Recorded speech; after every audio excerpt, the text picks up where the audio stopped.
નમસ્કાર મિત્રો, આપણી આતુરતાનો અંત.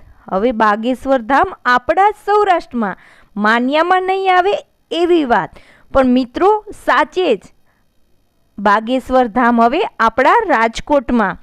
તો જુઓ સ્ક્રીન ઉપર તમે, અને ખાસ જે ફળ તમને ગળા એમપીમાં મળે છે તે જ તમને ફળ આ બાગેશ્વર બાલાજી સરકાર ધામમાં મળે છે.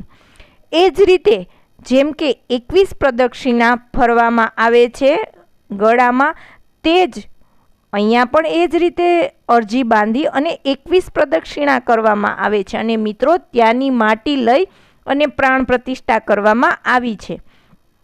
અરજી માટે અલગ અલગ કાપડ હોય છે, જેમ કે સંતાન પ્રાપ્તિ માટે સફેદ, પીળું સગાઈ અને લગ્ન માટે કાળું ખરાબ સપના આવતા હોય, અને અન્ય માટે લાલ. તે તમે જોઈ શકો છો. અને હવે આપણે નિહાળીશું લાઈવ આરતી.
આ પબ્લિક છે એ ભગવાનની શ્રદ્ધાળુ છે, અને એમની મન્નત પૂરી થઈ છે એટલે એ ભગવાનના દર્શન કરવા આવ્યા છે, દર્શનાર્થી છે. અને આ પ્રસાદી તો એ જ લઈ શકે કે જે જેના નસીબમાં હોય. તો મિત્રો આ મંદિરની મુલાકાત અવશ્ય એકવાર લ્યો. અને જો મિત્રો આ વિડીયો ગમ્યો હોય તો લાઈક કરજો, શેર કરજો ને સબસ્ક્રાઈબ કરવાનું ના ભૂલતા. અને હા, કોમેન્ટમાં લખજો જય બાલાજી સરકાર અથવા તો બાગેશ્વર ધામ. મિત્રો તમારી દરેક મુરાદ બાગેશ્વર સરકાર પૂર્ણ કરે. તમે સ્ક્રીન પર જોઈ શકો છો શ્રદ્ધાળુ જે પ્રદક્ષિણા કરી રહ્યા છે તે કેટલી ભીડ છે. અને મિત્રો હવે આપણે મંદિરનો જે મહિમા છે તેમના કાર્યકર્તાના મુખેથી સાંભળીશું. તે લોકો કોઈ સાધારણ નથી, તેના કામ છોડીને પણ એ આ મંદિરમાં સેવા આપે છે. ગમે તે થાય પણ મંદિરમાં સેવા આપવાનું ચૂકતા નથી.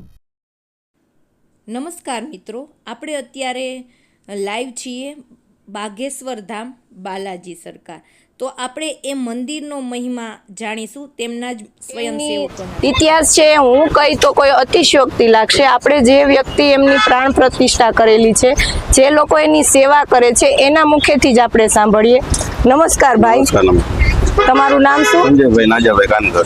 સંજયભાઈ કહે છે આપણે આ મંદિર છે એટલે તમે એવું કહો છો કે એમની પ્રાણ પ્રતિષ્ઠા અલગ, કેવી રીતે માણસો અત્યારે બાલાજી ધામ નથી જઈ શકતા, એના લીધે આપણે અહીંયા રાજકોટમાં બાલાજી ભગવાન હનુમાનજીની સ્થાપના કરેલી છે, તો એ કેવી રીતે દર્શકો મિત્રને જણાવશો? કે આપણે અવારનવાર હું બાગેશ્વર ધામ ગઢા જતો, પછી દૂર બહુ જાજુ છે, 1200, 1250, 1300 કિલોમીટર જેવું થાય છે આસપાસ. તો આપણે બધા પૂછે તમે ગયા હતા કે, તો કેટલું આગું આવે, મારે પણ જવું છે, જઈ નથી શકાતું એમ બધા કહેતા. તો આપણે વિચાર થયો કે અહીંયા બાગેશ્વર ધામ રાજકોટ, કારણ કે બધા પાસે સગવડ. કેટલો ટાઈમ થયો હશે આ અહીંયા પ્રાણ પ્રતિષ્ઠા કરે? 19 જાન્યુઆરી 2023 આપણે ભૂમિ પૂજન કરેલું હતું મંદિરનું, અને 6/4/2023 ના રોજ આપણે પ્રાણ પ્રતિષ્ઠા 1 વર્ષ થઈ ગયું. અને શું મહિમા શું છે મંદિર? મહિમા તો જે આ બાગેશ્વર ધામ બધા જે લોકો અરજી બાંધે એવી રીતે અહીંયા પણ બધા અરજી બાંધી જાય, દાદા બધા એના કામ કરે છે. એના પૂજાથી માંડીને બધું બીજું કોણ કરે છે? જેમ કે પૂજારી હોય છે એવી રીતે આપણે બાપુ જે ભરત ફરી મંદિરની પૂજા અને સેવા પૂજા બધું ડેલી દાદાને વાઘા નવા પહેરાવા, સિંદોર કરવો, બધું આપણે ભરત ફરી બાપુ કરે છે. અહીંયા શનિવારે અને મંગળવારે દર્શક મિત્રો વધારે હોય છે. હા, કેમ કે શનિવાર ને મંગળવાર દાદાના સ્પેશિયલ વાર છે બે, તો એની હિસાબે ટ્રાફિક હોય, અને દાદાની માનતા વધારે બધા મંગળવારે વધારે બાંધે. હા, મેં જોયેલું છે કે દર્શક મિત્રો જે પ્રસાદી માટે પુષ્કળ પબ્લિક હોય છે અહીંયા. તો સાથ સહકાર બધાનો સારો મળતો જાય છે આપણે, કે રાજુભાઈ ચૌહાણ છે, બાલવી કૃપાવાળા, નંદલાલભાઈ કાકરિયા છે, પછી આપણે દીપા છે લાપાશ્રીથી ભટ્ટી, અને આયોજકો અહીંયા 15-17 જણા છે, બધાનો બહુ સારો સપોર્ટ ને બધું મળે છે, અને હાઈ ક્લાસ આયોજન બધું થાય છે અહીંયા. ધન્યવાદ ભાઈ તમારો સંજયભાઈ. સીતારામ. હવે સવારમાં મંદિર 4 વાગ્યા સવારમાં ખુલ્લું જાય છે, અને પાણીનું પરબમાં બાગેશ્વર પાણીનું પરબ છે, ત્યાં સવારમાં અવાચારે નળ આવે, પાણીની દાંડું ભરી, પછી દાદાના વાઘા બદલાવી, સિંદૂર કરી, સાફસૂફ કરી બધું, અને 5:30 દીવાબત્તી કરી અમે. નમસ્કાર રાજુભાઈ. આપણે રાજુભાઈ ચૌહાણને પૂછશું, એ અહીંયા ખૂબ જ મંદિરની સેવા આપે છે, તો થોડું આપને મંદિર વિશે જણાવશે. સીતારામ. હા, બાગેશ્વર મંદિર આમ તો એમપીમાં આવ્યું છે, છતરપુર જિલ્લાના ગઢા ગામમાં આવ્યું છે, ને ધીરેન્દ્ર કૃષ્ણ શાસ્ત્રીની નીચે આવેલ છે મંદિર. પછી આપણે અત્યારે બાગેશ્વર મંદિર, રણુજા મંદિર, કોઠારિયા રોડ, રણુજા મંદિર સામે આવેલ છે અત્યારે. ને આપણે અહીંયા સંજયભાઈ કાનગર છે અમારા અહીંયા, એને આ પ્રાણ પ્રતિષ્ઠા કરી છે. આ હનુમાન જયંતિ પહેલા આગલા જોતરને હનુમાન જયંતિથી આજે પૂજા કરેલ છે ને સ્થાપના કરેલ છે. અહીંયા મેં પણ જોયેલું છે ને સાંભળવામાં આવ્યું છે કે શનિવારે ને મંગળવારે જે ભક્તજન આવે છે ને પ્રસાદી આપવામાં આવે છે, અને ઘણા બધા ભક્તજન હોય છે. એમ તો કઈ રીતના હોય છે? દર શનિવારે અને દર મંગળવારે ત્યાં 2000 થી 2500 માણસો દર્શને આવે છે, અને ત્યારે આરતી થયા બાદ એ લોકોને ગમે તે ગુંદી કાઠી હશે, ભજીયા છે, લાઈવ ભજીયા, સ્ટીમ ઢોકળા લાઈવ બધાને પ્રસાદી દેવામાં આવે છે. 1500 થી 2000 માણસને પ્રસાદી આપવામાં આવે છે. ખૂબ જ સરસ, ધન્યવાદ. હવે એવા કોઈ શ્રદ્ધાળુ છે કે જે ભગવાનને ભેટ સોગાદ આપી ગયા હોય, કે જેની જે મુરાદ છે એ પૂર્ણ થઈ હોય, તો જણાવો.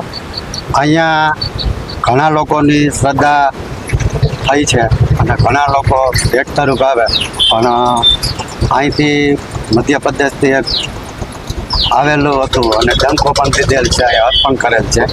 ખૂબ સરસ. એ સિવાય લોકો કેટલી પણ ભેટ અહીંયા દઈ જાય છે, દાદાના ચરણોમાં અર્પણ પણ કરી જાય. નમસ્કાર અજયભાઈ. આપણે અજયભાઈ ચાવડાને પૂછીશું કે અહીંનું એડ્રેસ એવી રીતે કહો કે જે દર્શક મિત્ર શ્રદ્ધાળુઓ આવે એને પહોંચવામાં કોઈ પ્રોબ્લેમ ના થાય. અહીંયા આવવા માટે કોઠારિયા મેઇન રોડ આવે છે, રણુજા મંદિરની એક્ઝેક્ટ સામે લાપશ્રી રોડે કહું આ એડ્રેસ આવેલું છે બાગેશ્વર સરકારનું. પછી ટૂંકમાં અહીંયા દર મંગળવારે અને શનિવારે બહુ પુષ્કળ પબ્લિક આવે છે, અને પ્લસ એવું છે કે અહીંયા જે ભક્તો કે શ્રદ્ધાળુ જે કોઈ મનોકામના લઈને આવે છે એને અમે આરતી પછી અહીંયા પ્રસાદનું વિતરણ કરીએ છીએ અને પ્રસાદમાં દર શનિવારે બુંદી ગાંઠિયા બટુક ભોજન ને ટૂંકમાં નાના છોકરાઓ એવું નથી કે નાના છોકરાને બટુક ભોજન કરાવીએ છીએ કે જે કોઈ શ્રદ્ધાળુ નાના મોટા ઉંમરલાયક વડીલો સિનિયર સિટીઝન જે કોઈ લોકો આવે છે એને બધાને અમે પ્રસાદનું વિતરણ કરીએ છીએ અને દર મંગળવારે અહીંયા પબ્લિક પુષ્કળ હોય છે જેની મનોકામના હોય છે એ દર મંગળવારે 21 મંગળવાર અમે એને ભરવાનું કહી છીએ ને એવું ફિક્સ નથી કે તમારે પૂરેપૂરા મંગળવાર ભરવા પડે છે કે ટેપ બાય કેવું કઈ આવી ગયું હોય છે આવી ન શકતા હોય છે તો એને ટૂંકમાં 21 મંગળવાર પૂરા કરવાના રહીએ છીએ અને મંગળવાર પૂરા થઈ આરતી પૂરી થયા પછી અમે એવું અહીંયા સ્વયંસેવકો બધા અમને એટલી બધી મદદ કરે છે કે કોઈ નિસ્વાર્થ ભાવે કે કોઈને કાંઈ એવું સ્વાર્થ નથી બધા જે નાના છે મોટા છે કોઈકને એવું આપણે એવું કામ સિંધી છે કોઈ એમને ના નથી પડતું એના હિસાબે કે અમે અહીંયા કોઈ આયોજન જે કરી છે લાઈવ પ્રોગ્રામ અંદાજ કરી છે દર મંગળવારે કે સ્ટીમ ઢોકળા હોય છે આજે અમારે લાઈવ પ્રોગ્રામ ભજીયાનો છે આજે રાતે અમારે સ્વયંસેવકો બધા આજે હળી મળીને લાઈવ ભજીયાનો પ્રોગ્રામ કરેલો છે એટલે બધા અમને એના સાથ સહકાર પૂરો આપે છે એના હિસાબે અમે આનું આયોજન કરી શકીએ છીએ ખાલી એકલા હાથે આ વસ્તુ થતી નથી અને સાથ સહકાર એવો મળે છે કે નાનાથી મોટાને કોઈ પણ અમે કઈ કામ ચીંધી છે ને તો એ લોકો અમને હેલ્પ કરે છે એના હિસાબે વસ્તુ થાય છે કઈ એક હાથેથી થતું નથી આવડું મોટું આયોજન કરવું એ કઈ નાનું નથી કારણ કે સંગઠન વગર 2200 માણાનું ડેઈલી અમારે આ મંગળવાર હોય છે ને આજે એટલે 2200 માણાનું વસ્તુ હોય છે પ્રસાદીમાં છે અને પ્લસ કે ભાઈ અમે રાતે અહીંયા ધૂન મંડળીનું રાતે 9 વાગે આયોજન કરી છે રાતે ધૂન મંડળી પૈસા પછી અમારું મંદિર 12 વાગે લગીને ખુલ્લું જ રહે છે અને પૈસા પછી અમારે અહીંથી પેડાની પ્રસાદી કે કોઈ લાડવાની પ્રસાદી કે કેળાની પ્રસાદી જે કાંઈ પ્રસાદી રાતે વધી હોય જે અહીંયા શ્રદ્ધાળુ આવે છે એને અમે બાટી જ દઈ છીએ કોઈ વસ્તુ અહીંયા પૂજારી કે મહંત કે એવું કોઈ ઘરે લઈ જતું નથી જેટલી અમારે પ્રસાદી આવે છે જે કાંઈ વસ્તુ સારી નરવી જે કોઈ આવતી હોય એ અમે મંદિર બાટી જ દઈ છીએ ટૂંકમાં રાતે જેમ કે બીજા મંદિરમાં પ્રદક્ષિણા 4 હોય છે મેં અહીંયા કાલે સાંભળ્યું અને જોયેલું પણ છે મોસ્ટલી 21 પ્રદક્ષિણા કરે છે 21 પ્રદક્ષિણાનો મહિમા એવો છે કે અમારા સંજયભાઈ ને રાજુભાઈ કહું ગળા ગયા હતા જે મેન ધામ આપણે બાગેશ્વર ધામ ગળા છે ત્યાં એ લોકોએ ધીરેન્દ્ર શાસ્ત્રી એવું કીધેલું કે ભાઈ 21 પ્રદક્ષિણા આપણે હનુમાન દાદાની કરવાની છે અને એ જ્યાં એ રીતનું છે એ રીતનું જ અમે અહીંયા આયોજન કરેલું છે અહીંયા 3 શ્રીફળ બાંધે છે લાલ કપડું છે કાળું કપડું છે કે વ્હાઈટ કપડું છે અને પીળું કપડું છે 4 શ્રીફળ અમે બંધાવીએ છીએ લાલ કપડામાં મોસ્ટલી કે કોઈ પણ જનરલ પ્રોબ્લેમ હોય છે